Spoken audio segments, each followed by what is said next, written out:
Halo teman-teman, jadi hari ini adalah hari terakhir gue di Taiwan dalam rangka Computex 2024. Jadi gue masih di area Ximen, ini area sekitar area hotel gue, dan bentar lagi gue akan berangkat ke airport untuk balik ke Indonesia. Tapi saat ini gue ingin coba sedikit merangkum Computex 2024 ini.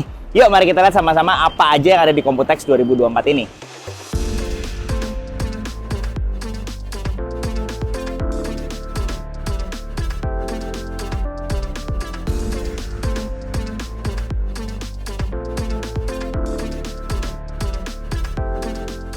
AI, Artificial Intelligence, kecerdasan buatan. Dua kata ini sudah cukup untuk menggambarkan Computex 2024. Computex 2024 mengusung tema Connecting AI. Dan ini terlihat jadi satu hal yang ditonjolkan sekali. Coba kita lihat berikut ini dulu. AI has reached a significant milestone, breaching the Turing boundary. This isn't just a technical win. It represents a major shift for humanity. For the first time, humans have created another form of intelligence. AI takes center stage of Computex 2024. Personally, gue sebagai seorang tech enthusiast yang saat ini sedang mendalami topik AI dan hubungannya ke komputasi serta performance, ya jelas excited sekali untuk lihat apa saja teknologi AI di Computex 2024. Dan ini kalau nggak salah gue sempat lihat di Hall Innovex 2024 ini, gue sempat lihat ada beberapa startup AI Indonesia, walaupun sayangnya nggak sempat main-main dan tanya-tanya di sana. Tapi setelah beberapa lama di Computex, gue mendapat sedikit mixed feeling. Karena banyak teknologi AI yang menarik, tapi ada yang tema AI-nya berasa jadi gimmick atau kayak dipaksain gitu. Membuat gua agak-agak heran gitu ya. Nah itu ntar kita coba bahas. Mari kita coba rangkum beberapa tren teknologi yang gue lihat di Computex ini. 2 hari sebelum Computex mulai, Nvidia itu bikin sebuah keynote event.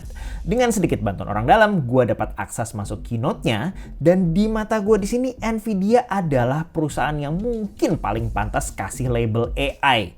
Gitu kan, karena mereka memang salah satu yang pertama untuk fokus di bidang ini dari sisi hardware. Di keynote ini gue berharap dengar pengumuman hardware kelas consumer gitu kan, kayak GeForce baru dan lain-lain. Tapi yang terjadi adalah kokoh jaket kulit Jensen Huang flexing teknologi AI di skala enterprise dengan GPU Blackwell dan lain-lain. Gila ya, itu GPU ratusan juta yang nggak likely bisa dibeli consumer biasa. Salah satu momen yang gue ingat sekali adalah pas dia berdiri di samping rak isi 72 GPU kalau nggak salah, sambil bawa GPU 4090 yang kesana kecil banget di situ. Dia bilang GPU tuh bentuknya udah begini bagi dia sekarang. Gila flexingnya ya Gusti gitu kan.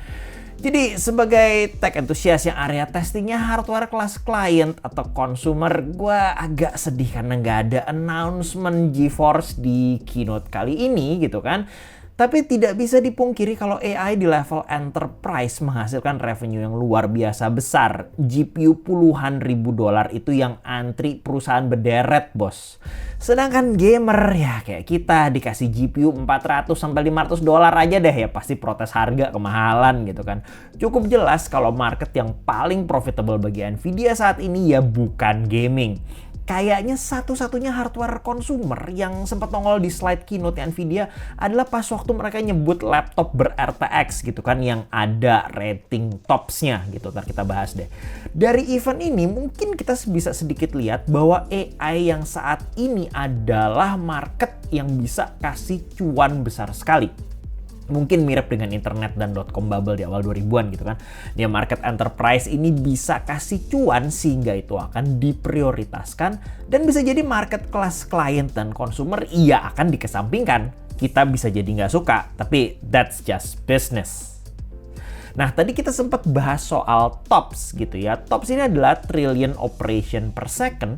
Satuan ini kayaknya sekarang akan jadi area balapan para vendor, terutama yang jualan accelerator AI, macam kayak NPU gitu ya. AMD bilang NPU kita 50 TOPS. Intel bilang total platform TOPS di Lunar Lake next gen-nya mereka tuh lewat dari 100 TOPS gitu kan. Kemudian Asus nulis TOPS di specs laptopnya juga gitu. Mungkin nanti di masa datang kita mau beli PC, ditanyain topsnya berapa bos gitu kan. Kurang lebih kayak gitu. Gue pernah bilang di salah satu video gue kalau tops ini tidak selalu bisa jadi acuan performa sebenarnya, karena banyak faktor lain, terutama software apa yang bisa dijalankan di sistem tersebut. Dan gue merasa aneh kalau kita membandingkan dua device beda, misalnya topsnya NPU dan GPU gitu ya. GPU tuh macam RTX 4090 ya punya tops gede sekali di skala ribuan, topsnya brutal gitu ya, tobrut gitu. NPU itu tujuannya saat ini adalah cari efisiensi daya, jadi yang harusnya dicari di NPU itu kayaknya tops per watt sebetulnya, bukan total tops, tapi ya sudahlah ya. Mari kita lihat para vendor ini balapan tops dalam beberapa waktu ke depan. Dari sisi hardware komponen PC desktop yang next gen, sayangnya di Computex ini belum pada rilis semua barangnya, lebih banyak prototype, tapi kita coba lihat kali ya. Nah, ini ada beberapa motherboard pamer konsep RAM yang mereka sebut dengan Cam 2 atau Cam 2 gitu. Intinya RAM Cam 2 ini modulnya tidur, ini upgradable ya, bisa dilepas itu modulnya. Dan ini bisa langsung dual channel per modul. Judulnya ini niatnya punya potensi kasih sinyal juga lebih bersih, mendukung kecepatan lebih tinggi. Apakah nanti ini bisa jadi standar RAM kenceng masa depan? Belum tahu, semoga aja gitu ya. Nah, berikutnya ada motherboard next gen Intel buat Arrow Lake gitu ya. Mereka tidak boleh bilang chipsetnya apa, cuman kita kemungkinan tahu itu ada chipset Z890 atau sejenisnya. Belum ada detail, tapi baru ada beberapa bentuk yang dipamerin. ASRock harusnya yang lumayan paling menarik di sini ada OC Formula. Ini motherboard legendaris sekali buat OC. Ada versi Cam 2-nya juga yang mereka pamerin gitu kan. Nah, masuk ke AMD, CPU AMD ini yang desktop, AMD sempat kasih beberapa pengumuman soal Zen 5 desktop yang baru.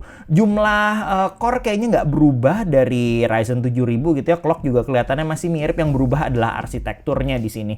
Dan buat motherboard AMD 800 series macam X870 itu nggak segitunya spesial barunya, karena yang berubah adalah adanya USB 4 by default di sana. Kita belum lihat improvement apa lagi di motherboard ini nanti. Dan di sini mungkin teman-teman ingat di awal-awal tadi gue sempat bilang kalau AI ini kesannya agak dipaksakan. Nah, sekarang di Computex ini kita mulai banyak sekali lihat produk dikasih nama AI. Udah deh tuh di mana-mana dijejelin AI PC.